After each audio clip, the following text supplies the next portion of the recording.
Buenas a todos. Hoy tratamos un tema espinoso, el cambio climático. Científicos que lo niegan, científicos que lo afirman. Empezamos con John Clauser, Premio Nobel de Física, que junto con otros más de 1500 científicos firmaron un manifiesto en el que se afirmaba que no existe cambio climático, que no existe emergencia climática. Incluso el doctor Clauser llegó a afirmar que la narrativa del cambio climático es una peligrosa corrupción que amenaza la economía a nivel global. Estas son sus palabras al respecto del cambio climático, mientras se ven en el otro lado de la pantalla, pues unos chemtrails. Afirmo que la verdad real solo puede encontrarse observando los fenómenos naturales, dice. El mundo actual está saturado de pseudociencia, de mala ciencia, de desinformación y desinformación científica, y de lo que llamaré tecnoconservadores. La percepción de la verdad difiere con frecuencia de forma significativa de la verdad real. Además, con promoción y publicidad, la percepción de la verdad se convierte en verdad.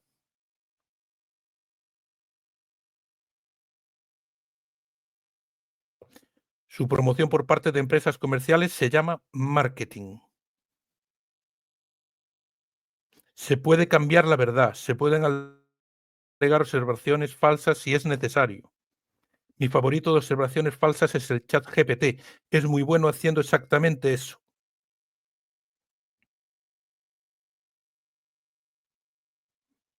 Tiene mucha pseudociencia hecha por el hombre para copiar y manipular y emular. Puede mentir y engañar mejor aún que sus creadores. Nobel ha formado un nuevo panel para tratar el tema clima.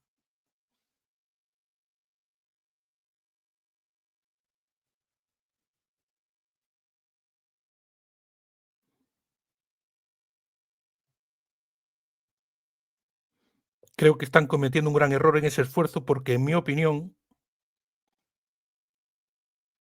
el IPCC es uno de los peores, peligrosa fuente de desinformación. Creo que el cambio de clima no está en crisis. La verdad real se encuentra solo si aprendes a reconocer y usar la buena ciencia. Es especialmente cierta cuando es políticamente incorrecta y no refleja los objetivos comerciales o políticos de los líderes. Sobre el cambio de clima, los procesos claves se exageran y malinterpretan 200 veces.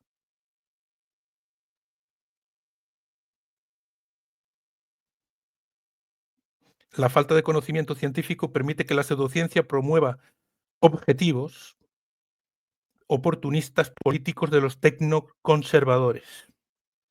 Se debe aplicar un árbitro con buenos métodos estadísticos basados en cálculos, junto con buen sentido común. También me gustaría considerar los métodos utilizados por dos de mis asociados de la Universidad de California, Berkeley, ganadores del premio Nobel, cuando se les mostraron datos clave y se les dijo, mira, la tendencia es obvia.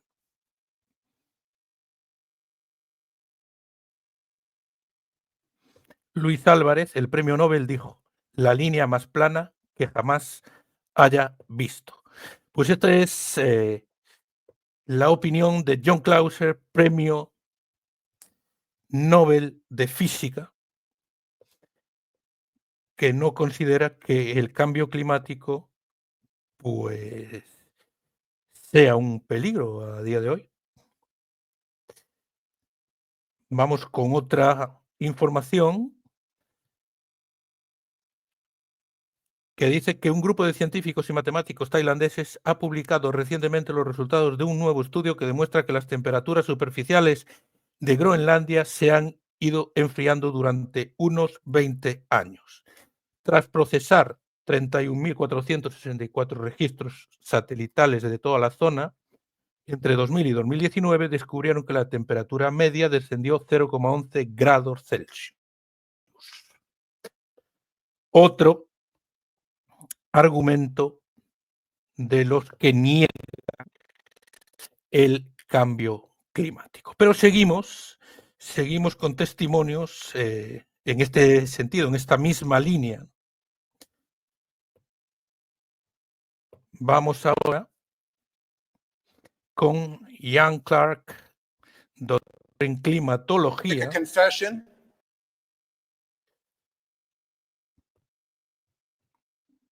Doctor en climatología y profesor de ciencias de la Tierra en la Universidad de Ottawa, en Canadá. Al comienzo de su carrera se tragó el vínculo entre el aumento del CO2 y el calentamiento climático. Hoy en día lo niega. El CO2 no es un contaminante, aunque la EPA lo haya declarado así, es bueno para nosotros, es esencial. En la conferencia Friends of Science Society's 20th Annual Climate Sciences Event de 2023, Ian Clark afirmaba: voy a hacer una confesión.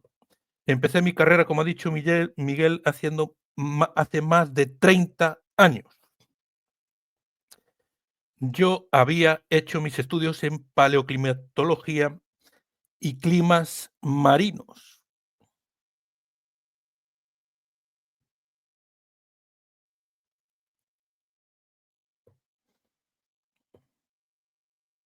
Perdón, y climas cuaternarios. Y una de las principales fuentes de información al respecto era la Unión Geofísica. Publicaba datos científicos que demostraban que el CO2 estaba calentando las plataformas de hielo alrededor de la Antártida y derritiendo la capa de hielo de Groenlandia, cambiando así nuestro mundo. Un colega mío, alrededor de una década más tarde, se acercó a mí.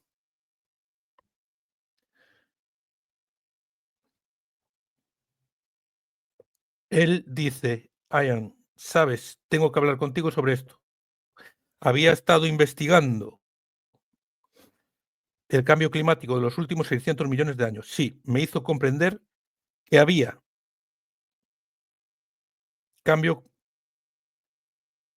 algo más que el CO2 y el vapor de agua. Así que empecé a profundizar en este tema y a aprender más sobre él. Y me di cuenta de que si todo este monólogo del CO2 era realmente un castillo de naipes, se basaba en una ciencia muy pobre. Había agujeros, puntos de vista alternativos, y muchos de mis colegas no lo veían.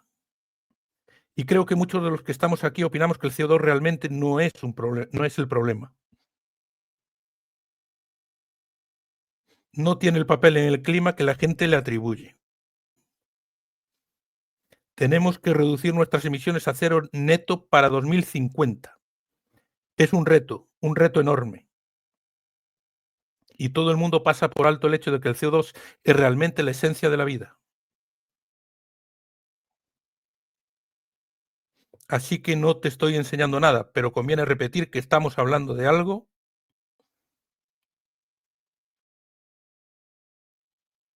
que no es polución, no es un contaminante, aunque la EPA lo haya declarado así. Es bueno para nosotros. Ian Clark. Otra opinión que niega el cambio climático. Y nos vamos a la última,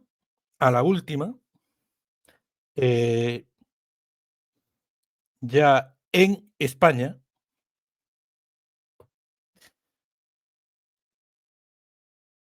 que la viene a dar Lluís Pomar. Y Lluís Pomar es el catedrático emérito de estratigrafía de la Universidad de las Islas Baleares. Habla del cambio climático como una manipulación política basada en falsas premisas.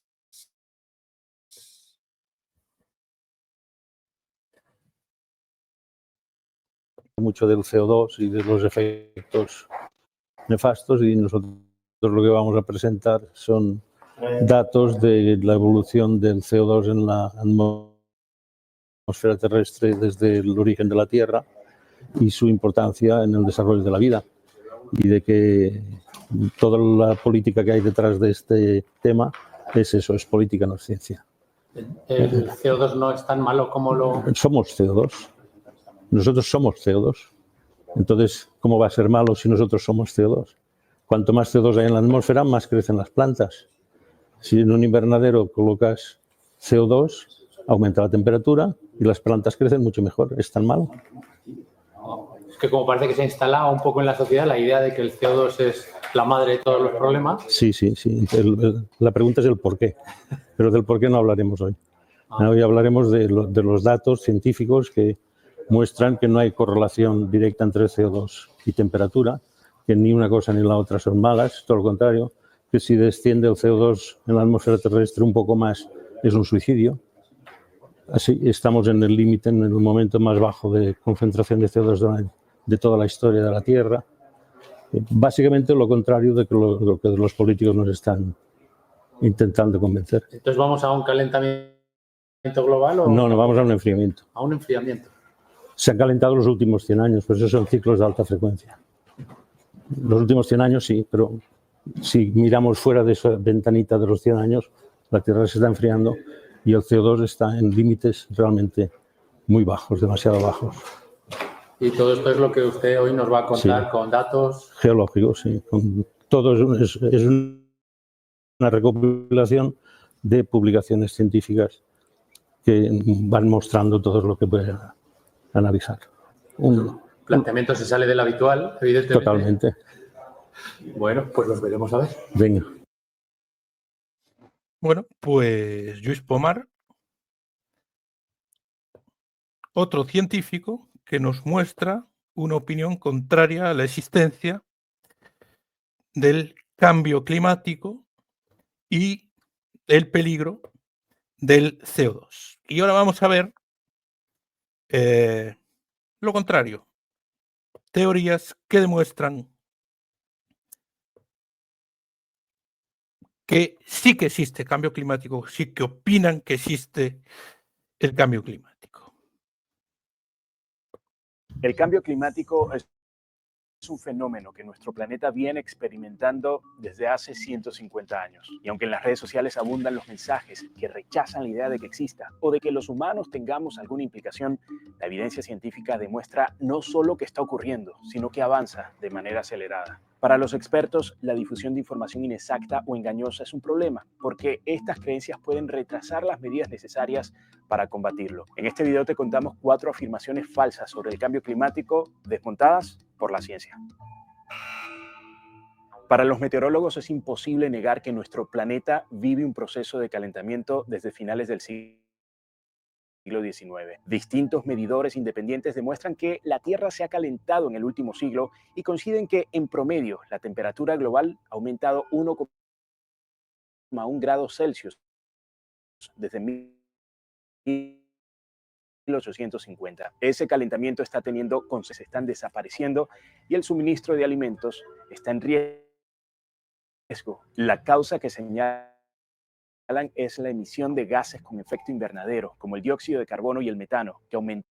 Hablan del dióxido de carbono y del metano, se hablaba antes del CO2, que es bueno, La en revolución contra de lo que industrial dice la a EPA. mediados del siglo XIX. Es la actividad industrial humana la que ha provocado un aumento en 50% de la cantidad de CO2 en la atmósfera en menos de 200 años. Se calculan que las concentraciones promedio de CO2 en la atmósfera actualmente han superado las que desde hacía millones de años. Martin Seeger, experto en Contradiciendo lo que decían los profesores Jean Clark y Lluís Pomar sobre el CO2. Geofísica y Cambio Climático del Imperial College en Londres, coincide con esa aseveración. Dice que los niveles actuales de CO2 en la atmósfera son comparables con los registrados durante el Plioceno, entre 5 y 3,5 millones de años atrás, cuando en cierto punto la temperatura fue 4 grados Celsius superior a la actual y el nivel de los océanos era 20 metros por encima. Desde que la Tierra es tierra, el clima global ha pasado por periodos naturales de calentamiento o enfriamiento. Sabemos que son varias las eras de hielo que han ocurrido a lo largo de millones de años, muchísimo antes de que existieran los humanos. Uno de esos cambios naturales con los que coincidimos recientemente y que vale la pena mencionar, ocurrió entre los siglos catórficos, llaman coloquialmente la pequeña era de hielo, una época de las temperaturas.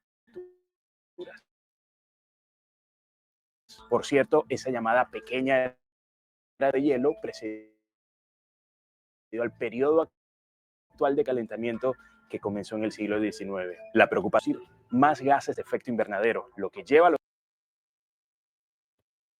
Estaríamos hablando del calentamiento global o del cambio climático antropogénico producido por el ser humano. Los expertos a concluir que ese patrón de calentamiento global no podría tener una causa natural. La NOAA, por sus siglas en inglés, la temperatura de la Tierra aumentó en promedio 0,08 grados Celsius por década desde 1880 hasta el presente. Y ese aumento está en gran medida impulsado por los registros meteorológicos de las últimas 4 décadas. Los 10 años más calientes desde que se tienen registros han ocurrido todos a partir de 2010, siendo este año 2023 el más caluroso de todos y el primero en aumentar en torno a 1,4 grados Celsius en promedio por encima de los niveles preindustriales, según la Organización Meteorológica Mundial. Estamos hablando de que el doctor Luis Pomar decía que íbamos hacia un enfriamiento y este organismo dice exactamente lo contrario. Entre quienes cuestionan el cambio climático existe la idea de que los niveles del mar siguen siendo los mismos, pero eso tampoco es compartido por los principales institutos de ciencia en el mundo. La NASA, la Agencia Espacial Estadounidense, ha rastreado los niveles de los océanos a través de mediciones satelitales desde 1993 y en esas observaciones asegura que ha habido un aumento superior promedio a los 100 milímetros en el nivel del mar desde ese año. En 2022, el nivel promedio de los océanos acorde con este medidor fue de 101,2 milímetros por encima del promediado en 1993. Y cuando se analizan los últimos 100 años a partir de registros anteriores, el nivel promedio del mar ya ha aumentado entre 160 y 210 milímetros. La causa a la que apuntan es el derretimiento de los glaciares y las capas de hielo que han aumentado el volumen de agua en los océanos. Además, el agua tiene la propiedad de expandirse cuando se calienta, lo que también... Por un lado, los que niegan el cambio climático hablan de un enfriamiento del agua de los océanos. Por otro lado, aquí se está hablando de que se está derritiendo el hielo y que está aumentando el nivel del mar, como el aumento de las temperaturas superficiales, también está ocurriendo de manera acelerada, haciendo más proclives a las poblaciones costeras de sufrir inundaciones. Un ejemplo que cita la NOAA es que las inundaciones por marea alta en los estados costeros de Estados Unidos son ahora entre 300% y 900% más frecuentes que hace 50 años, en lo que también ha influido cambios en la tierra por erosión, el bombeo de petróleo. Podríamos meter aquí la Dana de Valencia.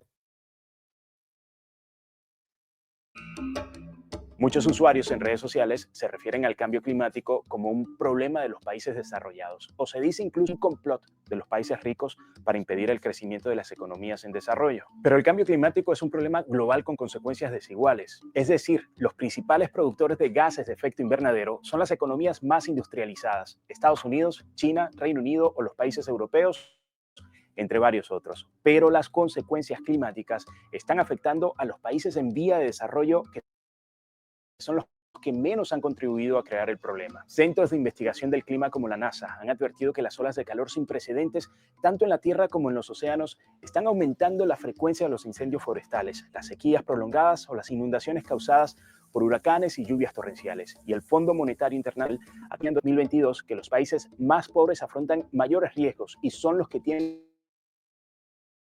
menos posibilidades para adaptarse al cambio. Monetario Internacional, organismos fiables en este tema. Que los países más ricos financien acciones que frenen el impacto de su actividad industrial en el medio ambiente,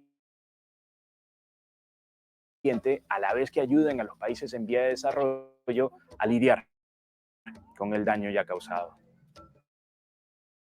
Bueno, ¿y tú qué piensas de este tema? Bueno, pues en base a datos de organismos, pues en la BBC News hacían este reportaje negando las afirmaciones de los negacionistas, valga la redundancia, de los cambios del cambio climático. Y ahora vamos a ir con uno de los mayores enemigos de los negacionistas del cambio climático, que es Fernando Valladares, persona que dice que causa más muertes el cambio climático que las guerras, y que en esta Otro de los entrevista temas que sin duda van a estar en explica la lo que agenda en este significa 2024, en el la cambio agenda climático. política, en la agenda económica, en la agenda social, es el cambio climático, es el medio ambiente, las políticas verdes. Así que para hablar sobre esto hemos Museo Nacional de Ciencias Naturales del Biólogo, investigador del CSIC. que profesor de investigación en este centro, además es profesor de Ecología en la Universidad Rey Juan Carlos, experto en la materia. Fernando, gracias por estar con nosotros. Un placer, gracias a vosotros. Precisamente ya por estar aquí, vamos a empezar por aquí. Vosotros a lo largo de todo el año vais monitoreando de muchas formas diferentes los efectos del cambio climático. En este 2024 entiendo que hay proyectos que van a continuar su camino. Si nos puedes destacar un par de los que estéis, que tengáis ahora mismo entre manos y que nos ayuden a entender mejor el cambio climático. Bueno, aquí se estudian muchas cosas porque es un equipo, digamos, de mucha gente, pero hay ornitólogos que estudian los pájaros y ven los impactos del cambio climático en la distribución de las aves, en los componentes del éxito reproductivo. Sobre eso se tiene una serie de datos larga y se va actualizando cada año y se van viendo cambios cada vez más importantes en las poblaciones de aves. En nuestro grupo, por ejemplo, nos centramos más en la ecología forestal, en cómo le funciona la parte más vegetal a los árboles y estamos monitorizando cómo gestionan la sequía, cómo les afecta pues las olas de calor, y vamos teniendo también una serie de datos importantes y periódicamente publicamos en combinaciones científicos las especies más capaces de sobrevivir en un nuevo clima. Por no quedarme curiosidad. Pájaros, árboles, ¿cómo afecta el cambio climático, según Fernando Valladares, en las especies? Las especies de aves se están reduciendo, ¿qué es lo que les está pasando? ¿Y los árboles cómo se están adaptando? Bueno, las aves, como en todos los casos, las hay que ganan. Algunas se aprovechan o les va relativamente bien el calor y tienen más plasticidad, más capacidad de acomodar, pero hay muchas que se ven completamente trastocadas. Por ejemplo, las aves que migran muchas veces llegan con horario, por reloj, por la duración del día y llegan a ecosistemas que están avanzados porque el cambio climático ha hecho que vayan más deprisa y se quedan sin alimento. Es como que llegan tarde en el reloj ecológico, aunque hayan llegado a tiempo en el reloj, digamos, geográfico o astronómico. Eso es una de las cuestiones con las aves. Y en los árboles, bueno, estamos viendo todo un abanico. Hay especies bastante tolerantes que van aguantando, pero van sacrificando su productividad, su rendimiento.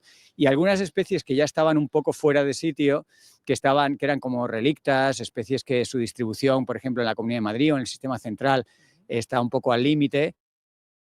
Esas están sufriendo mucho, no hay más que pensar en las hayas del Hayedo de Montejo y especies que las teníamos como un pequeño tesoro y que el cambio climático se está poniendo francamente contra las cuerdas. Las 2 semanas que terminó la COP28, la cumbre del clima del 2023, este año veremos una nueva cumbre del clima, pero hasta ahí lo que de momento solo han conseguido arrancar los más de 190 países que se reunieron al final es un poco descafeinado. O sea, hablan de una transición que permita poco a poco ir reduciendo la utilización del carbón, del gas, del petróleo, en lugar de hablar de una eliminación gradual, ¿no?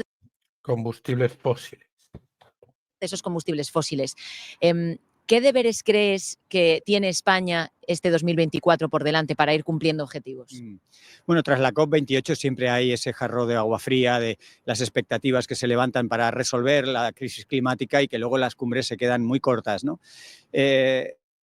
Indudablemente todos los países, no solo España, se trajeron deberes a casa. De hecho, en el documento final se instaba a que cada país hiciera sus cálculos, hiciera su propuesta de reducción de emisiones y de adaptación a la parte del cambio climático que ya está aquí. España tiene tareas propias, sobre todo por la ubicación geográfica en la que está, muy sujeta a sequías y a olas de calor, pero también por su agenda económica, por su modelo energético. Tiene que, de alguna manera, adaptar a la realidad del país, a la realidad española, el marco general de una descarbonización de la economía que pasa por cambios en muchos aspectos, pero sin perder de vista un sector clave como es el sector agrario y ganadero, que depende mucho del agua, y el agua, en nuestro caso, aunque globalmente está siendo un problema, en nuestro caso es un doble problema o es un problema acrecentado. Ahora iremos a eso. Por concretar un poquito más esto, hablas de deberes del gobierno español. Ponle una prioridad. ¿Cuál dirías tú que es la prioridad concreta que tiene que abordar ahora mismo el gobierno a nivel políticas verdes? Una prioridad, está claro, es poner tope a la producción y al consumo energético. En paralelo a las dos medidas claves que salieron de la COP28, que es triplicar las energías renovables y duplicar la eficiencia energética. Nuestro gobierno y España en general ha ido bastante bien en esas. Bueno, incide en el cambio de los combustibles fósiles por las energías renovables y los deberes que Dos le pone al medidas gobierno. estrellas, pero digamos en la ambición mayor general de reducir la producción y el consumo energético estamos al revés, estamos aumentándolo, y eso nos pone cada vez más difícil converger con los objetivos de descarbonización de la economía, porque si tú produces y consumes mucha energía, por muy verde que sea, al final acabas también aumentando las emisiones o al menos no reduciéndolas en la escala en la que deberíamos reducir. Habla de que si consumes muchas energías renovables, acabas aumentando las emisiones o no reduciéndolas en la medida que quieres. Bueno, estamos hablando de deberes para el gobierno español, pero en España vivimos 47 millones de personas. Si nosotros queremos de alguna forma contribuir a tratar de frenar, ¿no?, el cambio climático, ¿cuáles crees tú que son, digamos, los puntos en los que más tenemos que incidir como ciudadanos, ¿no? Nos hablabas antes de que es importante concienciar, no solo actuar, ¿no? Es muy importante por todos los aspectos. Fíjate que en tu manera de poner la pregunta hablas de debemos y tenemos. Son dos formas de ponernos sobre la espalda una mochila de obligaciones. Yo lo quiero traducir más en oportunidades, en canalizar una preocupación que todos vamos teniendo, porque el cambio climático, quien más, quien menos, todos vemos que está aquí, está causando grandes trastornos en muchos aspectos, ¿no? Canalizar esa preocupación en acción. Acciones individuales que pueden parecer muy simbólicas, pero que se pueden ir sumando. Todos tenemos la lista más o menos en la cabeza de reciclar, reutilizar, viajar menos en avión, comer menos carne, una serie de cosas que sabemos que van teniendo una contribución. Lo que eso a veces nos desanima cuando vemos el panorama global y vemos que eso son pequeñas gotitas de agua. Parece que no generas ningún cambio, ¿no? Claro, que es muy poquita la contribución. Bueno, yo de todas maneras animaría a que se hiciera, porque al final muchas gotitas acaban contribuyendo, ¿no? Y se calcula, por ejemplo, que esas contribuciones individuales pueden llegar a reducir casi un tercio de las emisiones de gases de efecto invernadero. Las de la población. Las de la civil. población. No las empresas, la población. No. Las empresas y los gobiernos estarían actuando en ese otro 70, casi 73, 74% de las emisiones. Claro que tienen un brazo de palanca, una multiplicación en sus decisiones que no la tenemos los ciudadanos, pero aún así digo que no es pequeño el trozo que podemos. Pero y es donde creo que viene un mensaje algo más positivo y más de oportunidad. Podemos influir los ciudadanos, no solo en a quién votamos y en qué consumimos, que ya va calando también ese mensaje. Podemos ir entrando en ese otro 70% a través de nuestras decisiones más racionales del voto y de la compra. Pero también creo que es muy importante, algo que se nos pasa un poco de largo, que quizá no pensemos que sea. Entiende Fernando Valladares que hay opciones políticas que no están muy de acuerdo con el cambio climático, como es obvio, y sabemos cuáles son. Tan importante, que es el mostrar apoyo como ciudadanos a medidas tanto políticas como estrategias en el sector privado que vayan en la buena dirección. Las medidas del sector privado que vayan en la dirección indudablemente son un riesgo para esa empresa que la pone en una debilidad competitiva. Ajá. Otras empresas que no apliquen esa estrategia se la pueden comer, por así decirlo. Y lo mismo ocurre, el riesgo que asumen políticos que puedan implementar o proponer estrategias sostenibles o de mitigación del cambio climático podrían no ser muy bien comprendidos, porque a corto plazo no se ve la rentabilidad de eso. Y O sea, no quejarnos tanto, ser más comprensivos, ¿no? ser más comprensivos con lo que, comprensivos y sobre con lo todo que estar vaya en más dirección a cuidar el dispuestos, planeta. estar más dispuestos a apoyar a esos dos sectores, el privado y los representantes políticos, para que puedan tomar decisiones más atrevidas, con más riesgo.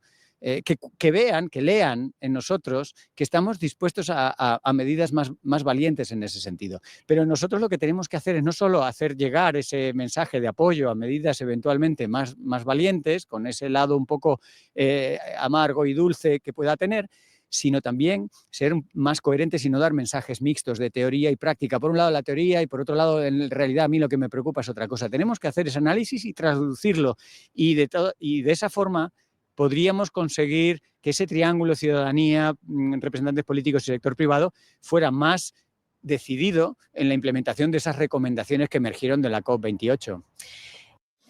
Bueno, pues después de los argumentos de aquellos que niegan el cambio climático, después de los argumentos que niegan a los negacionistas, valga la redundancia, en el reportaje de la BBC News, Fernando Valladares nos dice lo que hay que hacer para reducir el cambio climático y las medidas que tiene que adoptar el gobierno. Creo que queda claro. John Clauser hablaba de medidas políticas más que científicas, hablaba de pseudociencias y de que la ciencia real era la que contradecía un poco esas medidas políticas. Las dos posturas creo que han quedado claras y que cada uno saque sus propias conclusiones. Un fuerte abrazo a todos y hasta otro vídeo de En Owner TV.